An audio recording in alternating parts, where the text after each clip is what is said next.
O Senhor esteja convosco.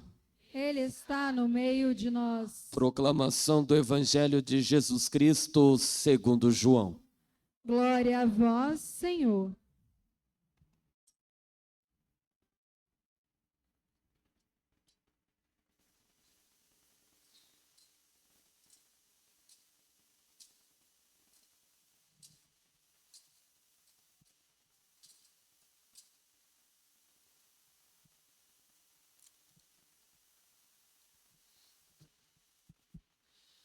Naquele tempo, Jesus levantou os olhos ao céu e disse: Pai Santo, eu não te rogo somente por eles, mas também por aqueles que vão crer em mim pela sua palavra, para que todos sejam um como tu. Pai, estás em mim e eu em ti, para que eles estejam em nós, a fim de que o mundo creia que tu me enviaste. Eu dei-lhes a glória que tu me deste, para que eles sejam um, como nós somos um. Eu neles e tu em mim, para que assim eles cheguem à unidade perfeita e o mundo reconheça que tu me enviaste e os amaste, como me amaste a mim. Pai, aqueles que me deste, quero que estejam comigo onde eu estiver, para que eles contemplem a glória que tu me deste, porque me amaste antes da fundação do universo.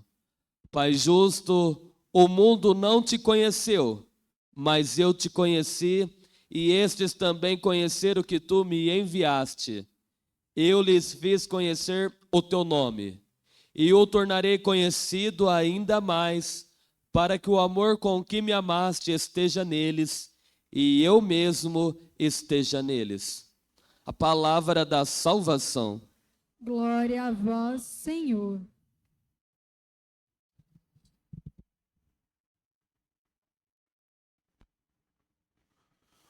Nós estamos propriamente na semana que antecede a solenidade de Pentecostes, o derramamento do Espírito sobre a igreja. E para nós católicos é um dia muito importante. Todo mundo aqui é católico, sim ou não? Amém, não é?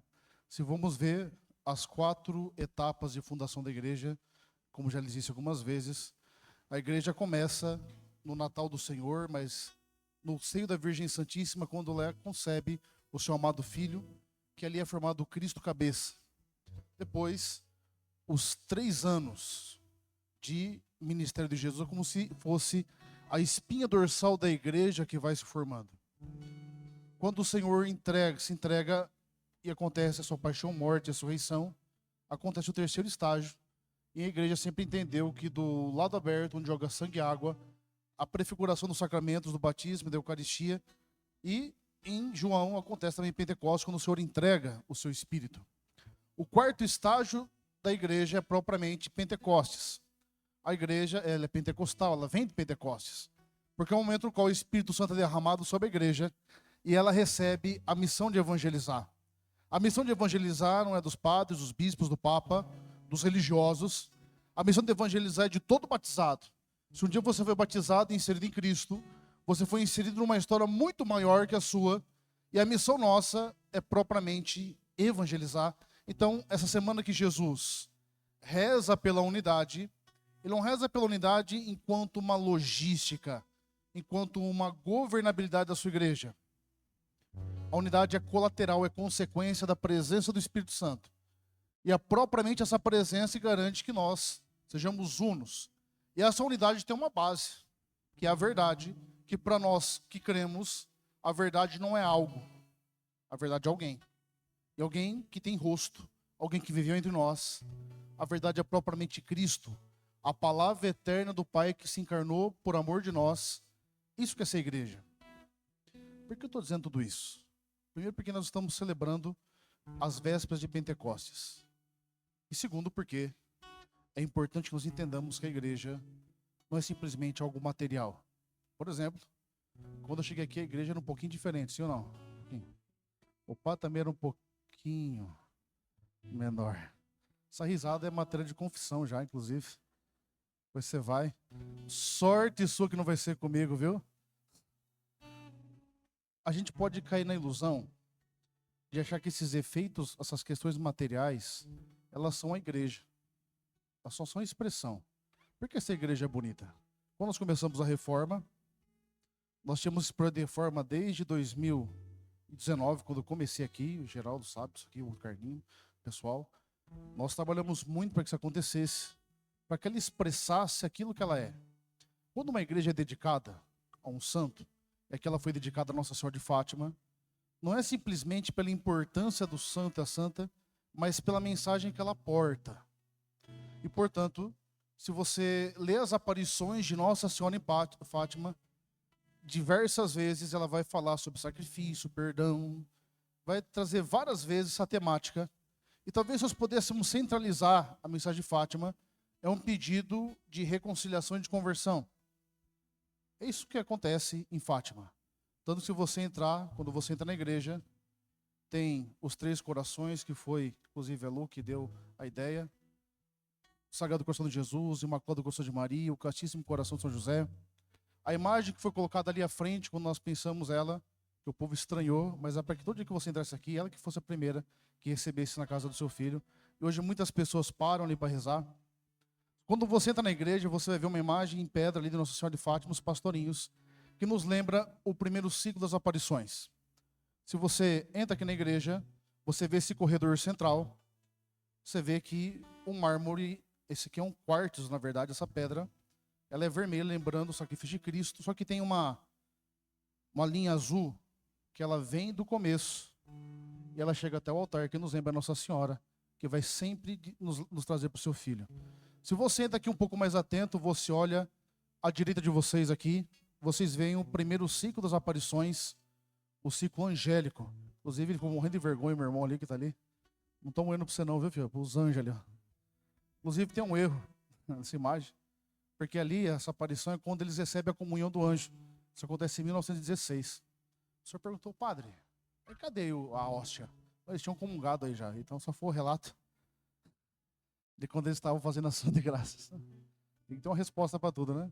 Se você olha aqui, à esquerda de vocês, à direita do padre, onde está o ministério, tem um ciclo chamado Corde Mariano, que são as revelações de Nossa Senhora a Lúcia apenas, porque Francisco e Jacinta já haviam morrido, já estavam na eternidade. Ou seja, tudo comunica ela. Tudo comunica ela.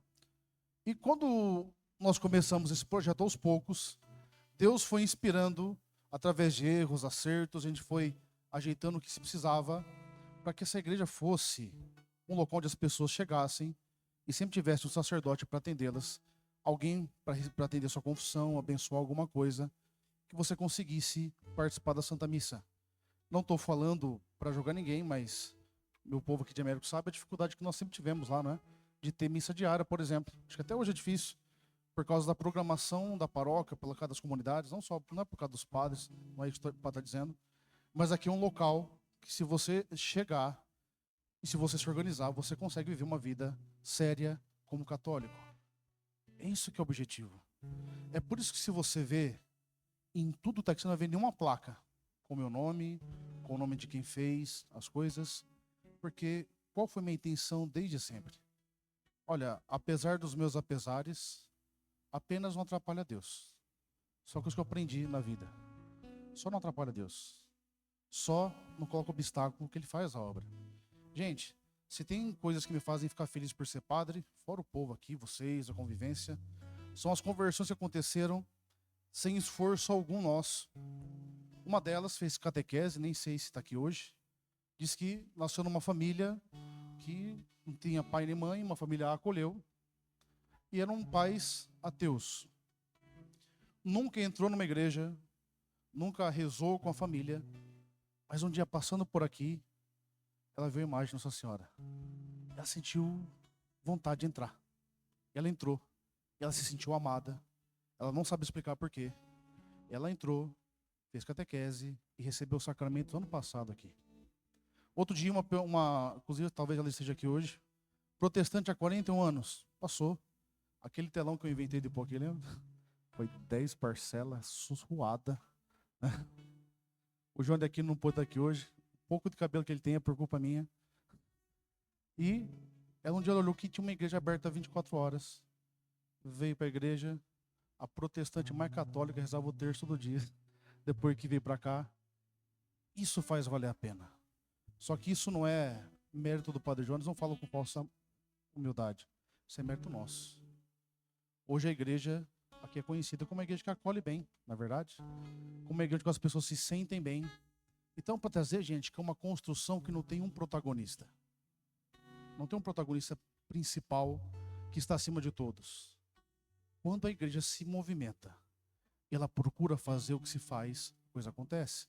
Se você vai para outra cidade, para outro estado, e você fala o que acontece aqui, vão pensar que tem um bando de louco aqui. Se bem que eu sou do bando de louco, né? Que é Corinthians, né? Tô falando pro meu pai aqui para dar um orgulho para ele. Porque lá em casa eu irrito ele, eu falo que eu sou flamenguista, só para deixar ele bravo. Mas eu sou corintiano, né, Marcão? É nós, né? Enfim. Pergunta para qualquer pessoa. Que igreja que conhece que tem um povo que acorda de madrugada, de domingo para segunda, de quarta para quinta, para ficar em adoração? Me fala de uma igreja que enche no primeiro dia do mês, à meia-noite, só para consagrar a primeira hora ao Senhor. Fala de uma igreja que se reúne todos os dias para rezar o Santo Rosário. Nós rezamos as laudes, rezamos as vésperas, rezamos o terço depois de tarde. Temos as missas, temos os atendimentos, ou seja, é uma igreja que olhou para a mensagem Nossa de Fátima e está procurando praticar isso. E essa missão de continuar é nossa, gente. Nós precisamos fazer essa missão continuar. Eu, quando fui ordenado padre, eu sempre tive clareza de que ser pároco é uma missão, não algo que está essencialmente relacionado à minha ordenação. Até porque o projeto de quando eu cheguei aqui era outro. Vocês lembram que quando eu cheguei aqui em 2018, diácono magrinho, cavalo de raça mesmo, assim, ó, bonito. Eu tô um pouquinho, eu era uma capela, eu sou uma basílica, né? Enorme. Dom Paulo César, que o bispo me ordenou, com quem eu convivi bastante. Ó, você vai lá, você vai ficar 3 anos, você vai terminar a filosofia e você vai para Roma estudar. Eu falei, tá bom. Vim, eu tô aqui 8 anos aqui com vocês. Era essa a primeira missão. Quando o Luiz chegou, ele falou 1 vez, 2 vezes, 3 vezes, 4 vezes, até que eu entendi que o que a igreja pede é esse o momento. Então, para você perceber que o projeto nós até temos, mas Deus ele vai mudando a história e fazendo o que tem que ser feito. Por que o Pai está dizendo tudo isso? É importante que a gente entenda que o mais importante mesmo é que a evangelização continue. E se algum dia eu puder ter feito algo por você, que seja esse desejo de evangelizar. Eu sei que eu já alegrei muito, já chateei muita gente aqui também. Fiz um pouquinho de tudo, eu sou uma pessoa muito delicada, muito sensível, né? Com o sofrimento das pessoas. Carinhoso, pai, porque eu sou amorosa, assim, sabe? Bonzinho. A minha mãe é testemunha que eu de criança já era um santinho, né, mãe? Uma bênção, né? A minha mãe, quando lembra de mim, a referência é um anjo. Essa risada da minha mãe que é pior que tudo, viu? Eu comecei a andar e falar com 9 meses, acho que ninguém pegava no colo, era muito feio. Tinha que se virar, fazer leite, né? Fazer as coisas. Mamei pouco, até 2 anos e meio só, né, mãe? Pouca coisa, né? Cadê o Gabriel? Vou expor o Gabriel. O Gabriel pôde mamar porque estava com vergonha. 4 anos tinha. Você vê a família, né? Tudo pequenininho, né? Essa criancinha modesta. Mas brincadeira à parte, esse surgimento, lá dos comecinhos, de tudo que aconteceu, eu vejo a mão de Deus em cada coisa, em cada realidade. Eu sei que hoje é um dia de alegria e de tristeza. Essa semana foi difícil para mim também. A gente fica meio assim. Enfim, mas o mais importante é que a gente continue olhando para Deus e sabendo que Ele é o Senhor da história. Ele é o Senhor. Ele que conduz. Conduziu a mim, conduz vocês e vai continuar nos conduzindo, porque eu brinquei com a minha mãe aqui, porque dos filhos, acho que sim, no ranking do pior, assim, eu sou tipo o Cristiano Ronaldo, Messi. Eu tô ali de arteiro, mas foi esse que Deus escolheu, por algum motivo, para ser padre, outros para ser outras coisas. E desde sempre eu entendi que aquilo que Deus quer fazer, Ele não olha quem, Ele olha o que Ele quer fazer. Isso é importante a gente entender, porque a gente passa a vida inteira procurando alguns porquês, quando na verdade se você olha para Deus e deixa Ele fazer a obra, e digo mais, só não aconteceu mais coisa porque eu atrapalhei um pouco Deus. se eu tivesse sido mais aguerrido, mais aberto, mais santo, mais acolhedor, Deus teria feito muito mais.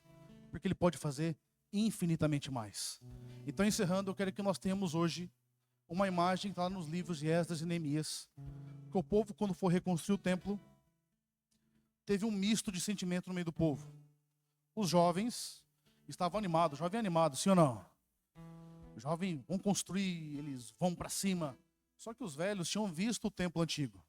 E quando começaram a fazer a fundação, eles olharam e falaram assim: não vai ser do tamanho que era. Não é como que era para ser. E começaram a lamuriar. E os jovens, não, mas é o que nós temos, vamos para cima, vamos conduzir. É o sentimento que nós temos que ter sempre na vida. Por mais que estejamos felizes por aquilo que construamos, sempre há algo maior e melhor para ser feito. E, portanto, essa combinação, essa conversa, ela é fundamental.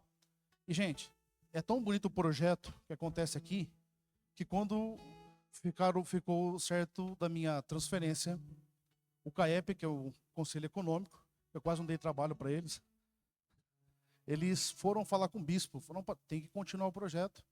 E o Dom Luiz, por conta disso, por conta de eu ter conversado, ele falou: não, o projeto vai continuar. E é por isso que o Padre Tadeu fica aqui. Porque Dom Luiz entendeu que esse projeto não é nosso, não é do Padre Tadeu que construiu comigo, é um projeto de Deus, um projeto nosso. Isso tem que continuar. Não por causa de mim, mas por causa de Deus. Há um projeto de Deus. Gente, você parou para pensar que hoje, de domingo, você vem, das 8 da manhã às 21 horas, tem um sacerdote para te absolver dos seus pecados. Das 8 às 21 horas. São 13 horas ininterruptas de confissão. Que o projeto é que um dia seja de segunda a sexta. Que aos poucos, todo mundo que entra aqui, tem a presença do sacerdote, inclusive o Padre Mateus não está sabendo, mas eu tenho 10 dias para, né? Porque assim, eu vou estar fora, mas 10 dias ainda manda alguma coisa aqui, até o dia 31.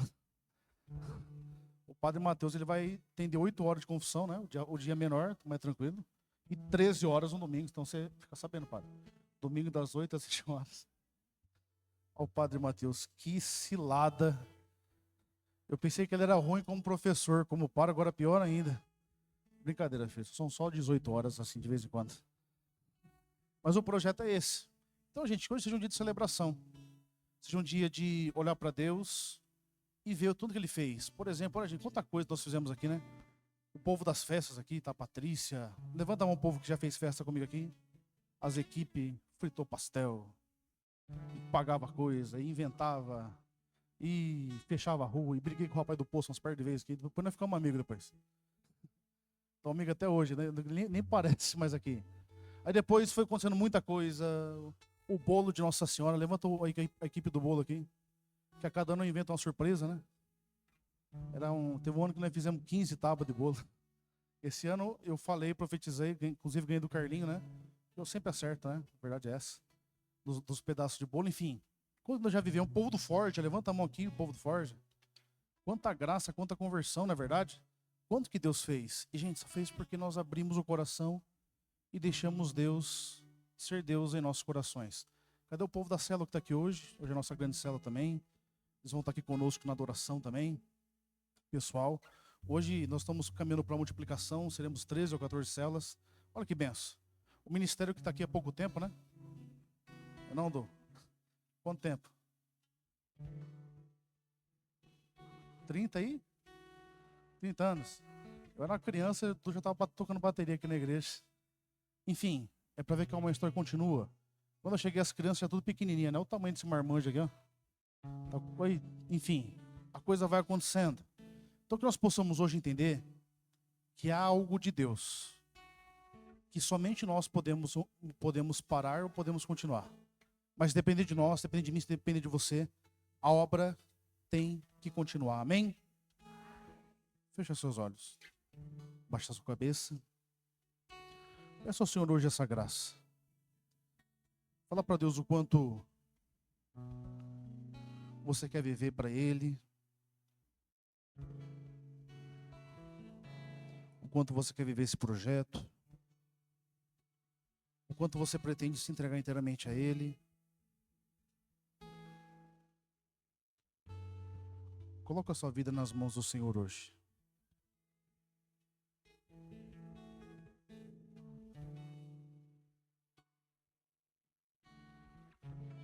Coloca suas incertezas, suas inseguranças. Coloca-se inteiramente hoje nas mãos daquele que é o Senhor da sua vida, Senhor da sua história.